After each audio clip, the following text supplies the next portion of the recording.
When you're setting up your Facebook campaigns, odds are you spent a lot of time making sure you chose the right settings, target audiences, and ad creative to hit your campaign goals. Once those campaigns have been running for a while, it's your job to optimize and lean into what's working well and tweak or shift away from what's not working as well. The most basic data views we have in Facebook are just a single line item for either each ad creative, ad set, or campaign based on the columns and metrics you have chosen. But we can also look into some further insights based on trending time, user demographic, or device information, as well as a few other pieces of insight through performance breakdowns. I jumped into an account that I know has a good amount of data, so we'll make sure that we can see each of the different data points with at least some numbers associated with it, and hopefully it won't be just a lot of rows of zeros. The first thing I want to do when trying to analyze this type of performance is I want to make sure I'm seeing all of the metrics that are the most important to me. We've done a video in the past around how you can customize your columns for Facebook, because right now when I hopped into this account just straight away, you can see the different columns that it has available. It has bid strategy, budget, results, reach, impressions, amount spent, ends. All of these are important data points to have, but this isn't the way that I like to view my stats at a high level in the account. So what I'm going to do is come over here and choose the column selector, and now I'm going to come down here to my preset list of columns for PPC. Once that loads, now we're seeing all of the metrics that I want to see here. I like to view it this way. Link clicks, impressions, click-through rate, CPM, ROAS, all kind of in this one view that I have here. There are a number of other columns off to the right, but for the sake of the video, this is all we really need to see. So if you're trying to figure out how to customize the view to see the data points you want, check out the video on customizing your columns on Facebook first, and then hop back over into here. Now that I have all of the metrics that I want to see at a high level chosen, it's really easy to see this on all of the levels within the account. Here I can see a line item for each of the different campaigns that I have. If I hop into the ad set tab, I can see all of the same metrics by the ad sets that I have available. And then lastly, I can also see all of these same metrics at the ad level if I hop into the ads tab. One of the bigger downfalls here is that we're still only seeing the same metrics at each of the different levels. And depending on how you have your Facebook campaign set up, odds are you don't have one ad per ad set and one ad set per campaign, and very distinct targeting parameters set up around your demographic information, different regions, probably also not even based on the different devices that people are using. And this is where performance breakdowns can come in handy. I hopped back to the campaigns tab just to keep things a little bit cleaner, and we'll be able to see a lot more data at this level. So to start breaking down our performance, we want to come over here to a drop down that was right next to the column drop down and just has bars in a slightly different way. And this one is named breakdowns. So let's open this up and see what we have. Here you'll see there are three main categories of breakdowns that we can choose to segment our data: time,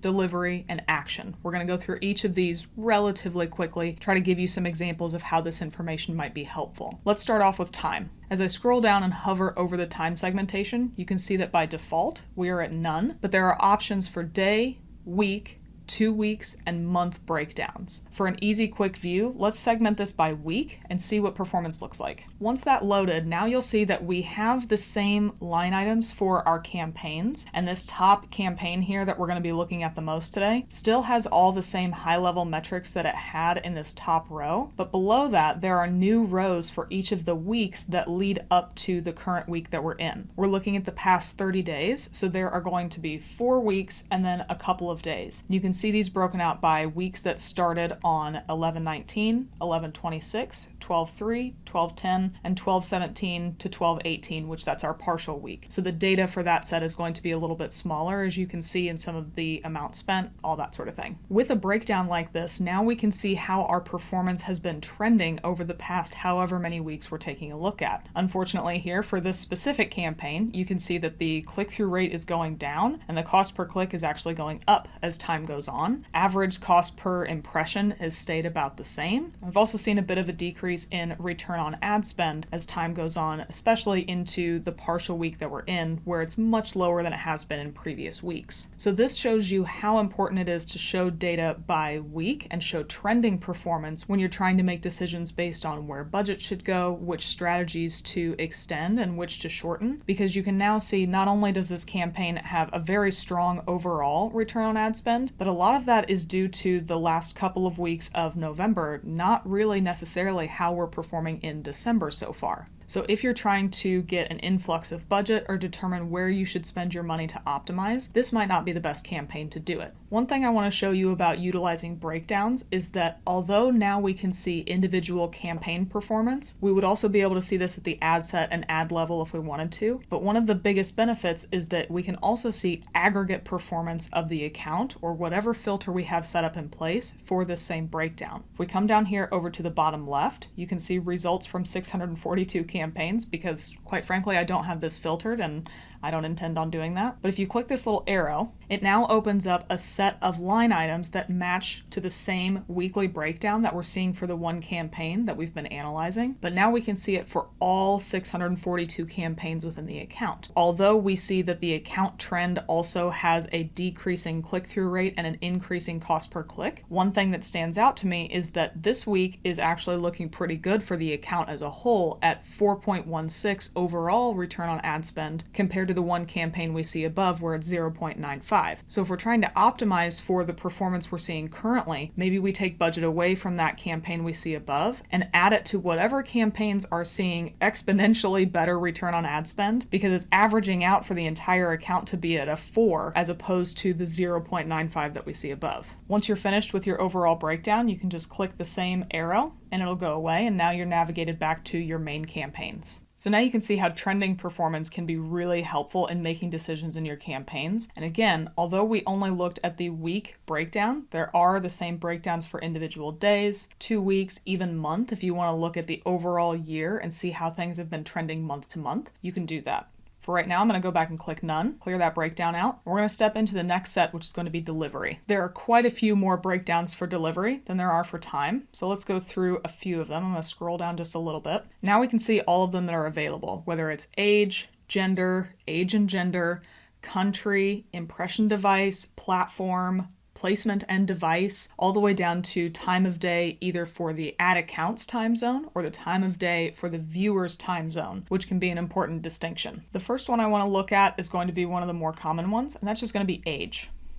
This will break down your campaign ad set or ad performance into the preset age ranges that Facebook designates. It will never deviate from this. Even if you're only targeting people who are 20 years old, the line item will never say 20. It will always say 18 to 24, 25 to 34, so on and so forth, just like this. But now you can start to see if a younger or older audience responds. Some of this obviously has to lean into the types of folks and the ages of folks who use Facebook in the first place. There's going to be more people using it kind of in that 25 to 64 range just compared to most other platforms. But here you can clearly see that even though that's the case, 18 to 24 is still a lucrative group for the two campaigns we can see here. It has a higher average return on ad spend than the campaign level as a whole, especially in this first line item. It has a 5.63 compared to a campaign level 3.71. But this will allow you to understand what the age ranges of your target audience are and how they're performing, and you can start to make adjustments if you see that one is performing not as well as another. If, for this example, the return on ad spend goal is going to be a 3 or higher, and over time, as we can see at this top campaign, that folks who are 65 and older just do not meet that, it might make sense to exclude anybody over 65 and target only the 18 to 64 age range users. If we want to take this a step further, we can choose one of the different types of breakdowns, and I wanted to show what one of these looked like, because if you'll remember, some of these not only had age or gender, and kind of breaking those out, but there were 2 line items. So this one is age and gender. So you could probably guess what the gender report is going to look like, but let's see what a combined report looks like.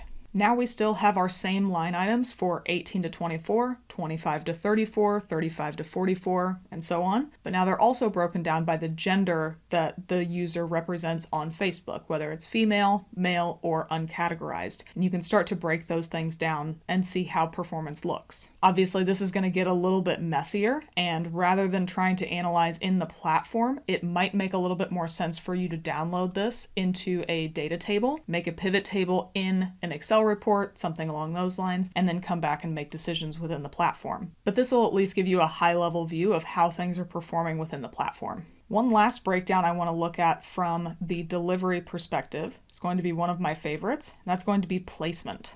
Ad placements on Facebook and Instagram tend to look very different, and they also tend to perform very differently. We have another video around how you can customize your Facebook ad and Instagram ad by placement, so check that out if you're interested in it. But this is the type of report you would look at if you want to try and make decisions on if you need to do that type of optimization. If you notice that some of your story placements don't perform very well, but your newsfeed placements do, maybe that means that you need to customize your story placements to reflect the type of user experience that person is trying to have while looking at Facebook or Instagram stories, because it seems like you've got it integrated pretty well for newsfeed, but maybe not for stories. Maybe you need to take a different tack and customize your ads for those stories placements to get better performance. This can also be a good report if you notice that one or a group of placements tends to perform better than the others. Maybe it makes sense in your account to break those placements out specifically by different ad sets, so you can either target different audiences, or now you can maybe even control your budget a little bit better and either get more aggressive on those placements that perform well, or pull back on the budget and control how much spend goes there compared to the other ones in your campaign. If you'll remember, there was one more breakdown that we can utilize for our campaigns, and that's going to be by action.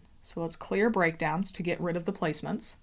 Now let's choose actions. There are a handful of different options here. We can use conversion device, post-reaction type, destination, video view type, video sound, and carousel card. Each one of these has its own description because I think this is the group that's a little less logical if you look at it compared to the others. Obviously, if you're going to break something down by week or by age, you can usually infer what that means. But if you have any questions about what any of these mean, you can just scroll down. Let's say for video sound, it gives you a description of view your data by whether sound was on or off for a video view. Most of the values in this section are estimated, just for your note, but now you can start to break down performance based on the user experience somebody had. So let's go up to conversion device, which is view your data by the devices people were using when they took actions as a result of your ads. Like I said, these views are estimated, but let's see what this looks like. You'll notice this report looks quite a bit different because now we can see link clicks, but we can't see any of the other in-platform metrics around impressions, CPM, spend, ROAS, but we can see average order value, purchases, purchase rate, adds to cart, and a lot of other metrics as well. The distinction here is that this is the conversion device that somebody took action on. This is not necessarily the device that somebody was on when they first engaged with your ad. This, combined with some of the other breakdowns that we've looked at earlier, or even going into some new ones on impression device, can be really useful to try and discern if you have lots of cross-device conversion performance. If you see in the platform that the majority of your spend and impressions are going to iPhone, but then you come into this report and you see that a lot of your purchases are coming from desktop, that probably means you have a lot of cross-device conversion performance where people discover you while they're scrolling on their iPhone, but then they later go to desktop to make a better informed decision. What that could mean for your performance monitoring within the platform is that maybe you see this trend and then realize that an iPhone is a good step to a conversion action. So even if the ROAS within the platform isn't quite what you would want it to be for iPhone, you might infer that it's feeding some of the desktop conversions, and you might keep it active as opposed to pausing it or shifting it into its own ad set to have budget constraints because you don't want to cut off the supply line to those desktop conversion actions. The last thing I want to talk about for breakdowns are how we can combine some of these to have a better view. So let's come over here and clear the breakdowns. And we talked earlier about how some of these, specifically in delivery, already have a combination, whether it's age and gender, platform and device, placement and device, that sort of thing. But you can also combine breakdowns across these three different parent categories. So although I can't choose to segment by gender and country at the same time, I could choose to segment by age, and then also head into time and segment by week. So now we have two breakdowns active, one in the time section, one in the delivery section, and we can start to see how each different age group is performing week over week. Again, like the one that we looked at earlier, this might be a better fit for exporting something into a data table, making a pivot table out of it, and seeing the data in a little bit easier way. But this is how you can start to combine some of these breakdowns across the different parent categories that we have available to have an even more granular view of the data within your account and give you more levers to pull optimization-wise. The moral of the story on this one is to just start combining data sets and see what you can find. mind. Obviously, making big decisions based on only $25 of ad spend might not be the best move, so you might need to look at a longer date range, but you might be surprised what types of performance trends you can find within these different breakdowns and how that'll influence your Facebook and Instagram campaign strategy moving forward. Thanks for watching our video. If you thought it was useful, give us a thumbs up below.